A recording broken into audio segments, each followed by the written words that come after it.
Welcome to Exponential Talks. We're back here today with an amazing, incredible guest. He is an author, a New York Times best-selling author, an entrepreneur. He is a faculty member at Singularity University. He's completely crazy and nuts, which is actually very useful too. But he's a very deep philosophical thinker. And some of the conversations we're going to have with John Sanei today is going to really make you think and reflect about life. John, welcome. Thank you so much, Dave. Good to see you. Thank you so much for having me. John, let's go back to your earliest stages of your life. What are your earliest memories? What are your earliest stages, which, good or bad, that started shaping your life to what it is today? So my earliest memories are one of struggle and one of the need to want to prove myself to the world, and that really put me in a good stead because it gave me the energy and drive to become a successful entrepreneur.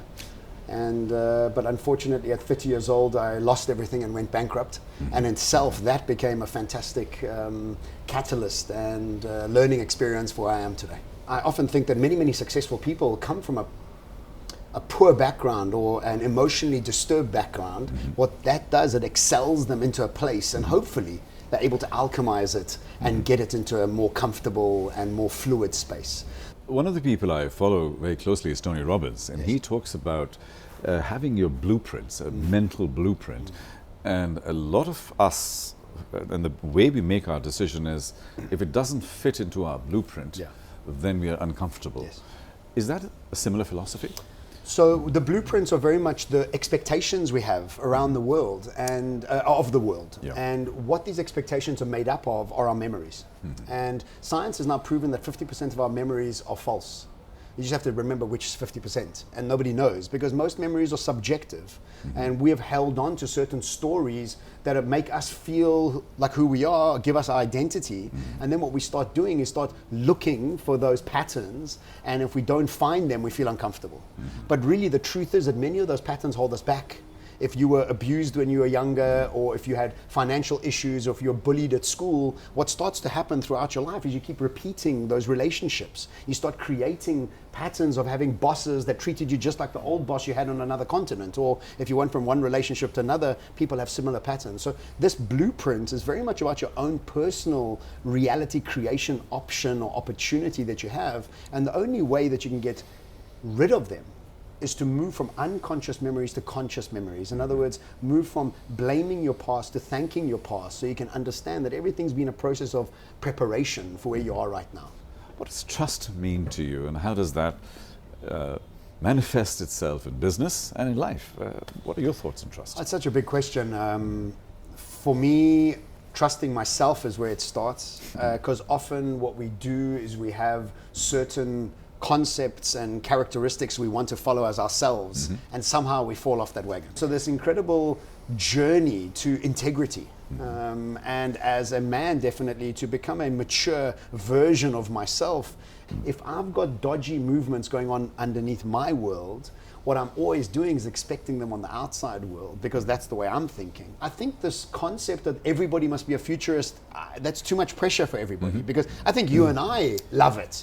But I think to try and indoctrinate other people into our way of thinking is a problem. Now, here's the issue, is that the current type of CEO is most probably trained in an old way of thinking.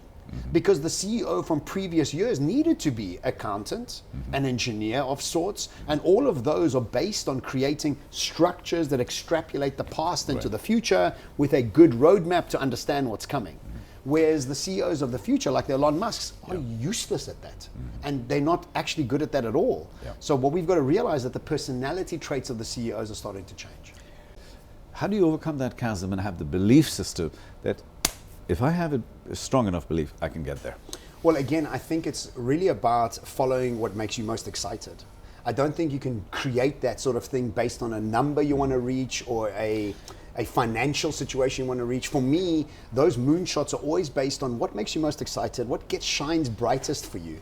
And if you're able to plant that moonshot up there, you getting there Yeah. is a joyous experience. Yeah. Because all it is you figuring this out, researching that, adding this together, putting this together, getting teams together to do it. And because it's your unique signature, you don't have any competition. You're not scared to share your IP like Elon Musk. Yeah. Elon Musk shares his IP. Why? He's so curious and so excited about what he does. Yeah. He's already 10 steps ahead while he's launched what's behind him, right? So for me, it's about how do you get through that chasm is through your curiosity. Because curiosity is the magic formula that gives you access to creativity and genius. And you are the only one that has your curiosity. So if we put a little time capsule around you and take you into the future, and we are now celebrating your 100th birthday today. Sure. What will we be celebrating? What has John done? Because you're at half time now, so you've got a whole match to play. What have you done in the next 50 years of your life? Oh, jeez. Wow. I would like to have traveled to another planet. Okay. And maybe we'll have our party in Mars. Hey, you come? Yeah, would. it'll be a quick trip. It won't be that long. I'd like to, yeah. Quick elevator. It'll be a quick elevator. I think I would be celebrating my halfway birthday again at 100. Yes, indeed. And I think that I would be stronger. I would be leaner, fitter, and better looking, and definitely taller for my 100th birthday.